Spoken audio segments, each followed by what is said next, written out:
Hi there, I'm Drew Badger, the world's #1 English fluency guide, and it is a pleasure to welcome you to another advanced listening practice lesson.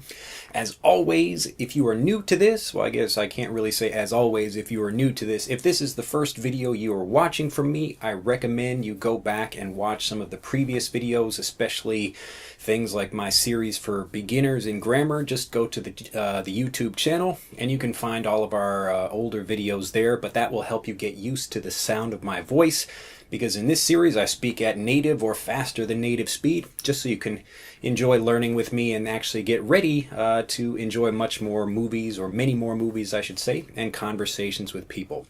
So anyway, if you are ready to begin this lesson, let's get into it.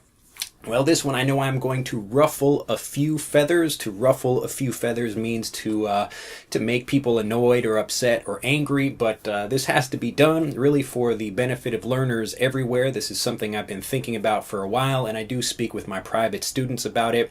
So my personal students know my specific kind of things that really irk me. IRK, to irk me. This just means to make me really annoyed or upset or angry, and I get very passionate about these things. So I thought I would make a video all about, maybe not all about, but focusing on 3 specific issues which I think about as far as learning for non-native speakers who are trying to learn how to speak English confidently. Now, because I focus on this so much, I'm not talking about, specifically learning linguistics, or if you want to actually study something at a higher academic level, like the etymology of words, so the history or other things like that, anything like that. I'm just focusing specifically on what people actually need to learn in order to speak fluent English confidently, because again, that's what I focus on. So I really want people to understand this, just beginning this video, because I think it's going to piss a few people off, and that really just means to make people angry. But I don't really mind. I'm actually here not to work for people that I guess teach things in a different way. I'm here to actually work for students and actually help people that want to learn. So anyway, understanding that, let's get into 3 things that I think are bullshit. And bullshit just means, they're like either a waste of time, or they're not true, or it's just something that you shouldn't be thinking about. So 3 things that I think are just actually bullshit about ESL. So this is ESL bullshit. Yay! All right, the first one, and this is something I have a big problem with about pronunciation, this is the International Phonetic Alphabet. Now, again, I don't have a problem with the International Phonetic Alphabet by itself, or if you want to learn pronunciation by learning a separate language that you can use in order to understand many different languages. If you are a linguist, again, if you're studying that, you're a graduate school student, or you really just like learning the pronunciation of many different sounds in many different languages, then feel free to study the International Phonetic Alphabet. But my bone to pick, this just means like my kind of the annoying point, or the thing that frustrates me, my bone to pick with the International Phonetic Alphabet is that it is not required in order to speak English confidently. So in order to even, reduce your accent, if you want to do that, to sound more like a native speaker, I know plenty of people who, they're native speakers and they've never heard of the International Phonetic Alphabet. They don't know the symbols for it. They don't know how to read it. So when people are learning pronunciation, they're often starting from their native language. Let's say I'm a Spanish speaker learning to speak English confidently, so I would be learning often in the classroom. I'm learning Spanish or learning English through Spanish, and then, to help me understand things, I have to learn the International Phonetic Alphabet or some of the symbols of it, and then I can move to English. Now, this is making it even more troublesome, more complicated, more difficult for people, because you're adding more steps to the process. So you have your own language, then trying to learn the IPA, the International Phonetic Alphabet, such that you can go to fluent English after that. So I kind of like to think about this, and you can think about this for the rest of the video as well, these 3 points that I'll be making besides the International Phonetic Alphabet one. If a native speaker doesn't do this, if they don't know it, if they don't use it, and it's not necessary for them to speak confidently, you don't need it either. So if you are a learner and you're watching this and you're thinking, maybe I should learn the International Phonetic Alphabet, if you actually really want to just focus on pronunciation and sounds, again, the way I teach it is just through word blending and phonetically understanding the sounds of the words. So that's why I just focus on that and showing you phonetically how something works, even if it's not spelled exactly the right way. So when I would, be taking a word like that and then putting it next to train, I don't put like the phonetic sounds of it, because I'd have to teach you what those phonetic symbols mean in order for me to use that. So I would just say that train. that train. Now we remove the T because that's how we pronounce it in English, to keep things nice and short and sweet and simple and easy to say. So that's why we blend the sounds of our words together. So you should, if you want to have a good pronunciation, if you want to sound like a native speaker, you should be focusing on learning things phonetically because you already understand the letters of the alphabet. And if you can read English, then you can learn pronunciation that way. So focusing on phonetic sounds and focusing on, the same way you would learn it, the way a native speaker would learn it. So just by learning how it sounds and then writing it phonetically or learning it phonetically that way.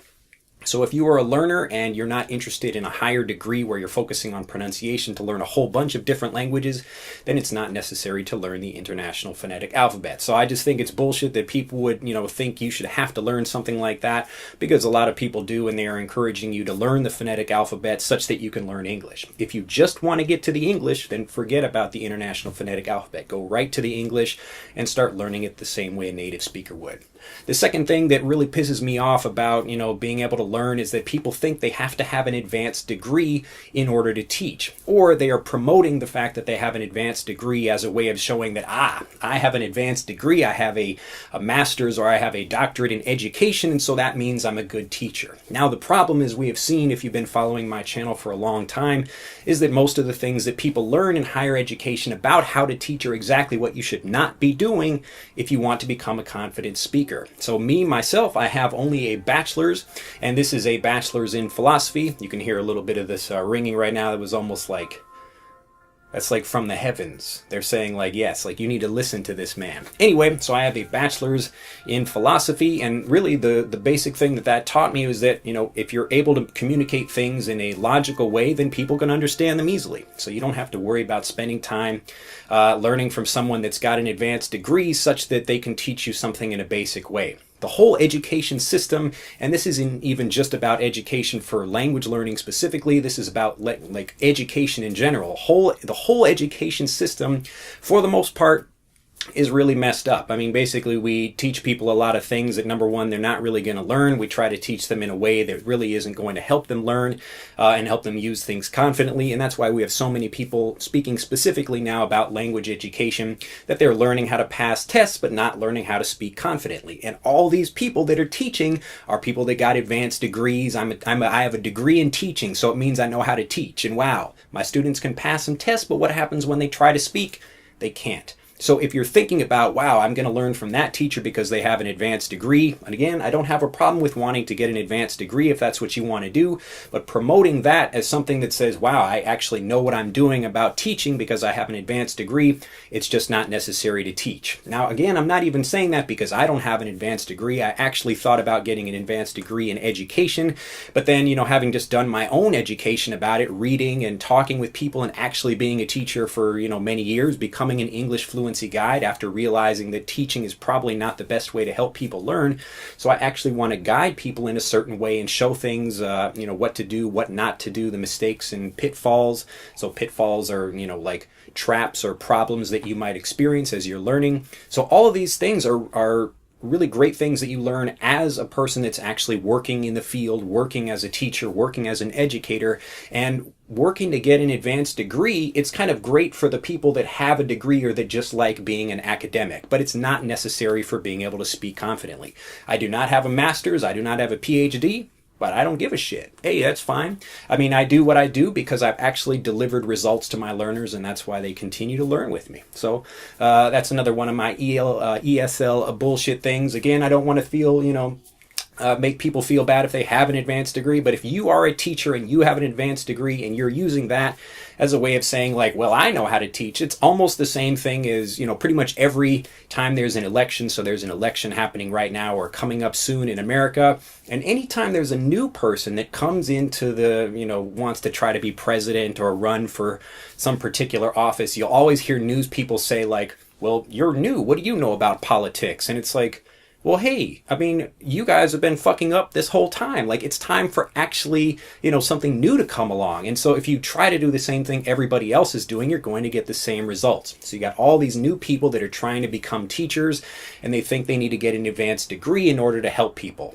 Really, that's just inside the education system. I do not have to be inside the education system because I am free to work directly with learners. I don't have to be inside that and, try to get a degree so that I can help people within a certain thing. I don't have to worry about any of that shit. I can go directly to people, work with them to develop a great system that helps them learn, and that's what I do. Anyway, so that's my second thing. If you have an advanced degree, that's great for you, but don't worry about using that as a way of communicating your ability to teach learners. If you can actually teach them, then you won't need to worry about having a degree. The last thing, this is a really big one, a very important one for me, the biggest of the ESL bullshit things for me, and this is that there are different learning styles. Now, I know people will... Oh no, Arya just woke up. Hopefully I can finish this video in just a second. But anyway, one of the biggest problems I hear or I have with people is saying like, well, like we've got to teach our children in this way because this child has a particular learning style. They like to, sing in order to learn music, or this child likes to, play in order to, learn this thing or whatever. I think this is all bullshit. I like to, obviously when I'm teaching people, I try to do lots of different things. Even when I was teaching in the classroom, I would do some singing and some dancing and other things like that. But what I really noticed, and this is not me just reading books or thinking about it, this is actually, as an educator, someone that's been doing it for a really long time, what I've noticed is that if you can actually just make something very clear and logical and not try to put in too many things at one time, and this means more than teaching more than one thing at a time, then this is what really makes things nice and easy and clear for people to understand, and that's what really gets them excited about learning. I like to think about it when, I guess a good example would be something like internet search. So if you're a person like I'm gonna search for something online, we don't really talk about it in general like, well, I like to search like through music, I like to search for something through this or whatever, like, and the reason we don't have this is because Google figured that shit out. Google knows how to have search, and obviously it's not perfect. Ideally you would just think like, I want a brown handbag, or I want a black baseball bat or something like that, and it would appear on the screen for you. But we're still not there, but we're getting pretty close. And the reason Google controls the whole market is because they figured that shit out. And it's the same thing with education. That's exactly what I'm doing with EnglishAnyone.com. And because all these other people are thinking about, well, I have to like teach it in this way, or we're going to teach it in this way, these are all just gimmicks. And the reason they're just using gimmicks is because they haven't just figured out what's the simple way to teach. All you have to do is just explain something to people, but make it obvious. And that way you don't have to explain a lot of things and use the person's native language in order to help them understand the language. So again, if I'm pissing some people off, hey, it's okay. I'm really here to work for the learners. I really want to help you out there. So forget about the International Phonetic Alphabet. Forget about, does my teacher have a degree or not? You want to figure out if the person that's teaching you, helping you learn, whether it's me or somebody else, it doesn't matter. But if that person can, number one, speak for themselves in another language, but also can they give you the results you want? So whatever that is, they should be able to deliver that result, and it should be something you can understand. If you're actually making progress with that person or me or whoever it is, then continue learning with that. But this business about learning styles, like as we grow and as we continue to do the things we're doing with English Anyone, we're going to make that whole thing disappear about different learning styles, especially for language learning, because we're just making it very simple and obvious for people to learn. And once you do that, then all of this, like, well, I learn this way and I learn that way, like all of that just, it finally becomes something people realize as a gimmicky way of learning. Not to say it's necessarily bad, but again, it's just one of those things that it isn't required. If you can just make it logical for your brain, and every human basically has the same brain functionality anyway, we all like search in the same way, so it makes it seem logical that we will all like be learning in basically the same way too. If you disagree, feel free. You can comment down in the comments below. Feel free to dislike this video, but if you do agree, like this video and do share it, and I look forward to seeing you in the next video as soon as this gets over 10,000 views. And I'll see you then. Bye-bye. To continue learning, click on the link in this video to download Speak English Naturally, our free guide to speaking and sounding like a native English speaker. The guide reveals the 3 most important kinds of conversational English you must learn if you want to sound native, and will help you experience instant improvement in your fluency and speaking confidence. To download your free guide on a mobile device, click on the link in the upper right of this video. To download your free guide from a computer, click on the link in the lower right of this video. I look forward to seeing you in the guide.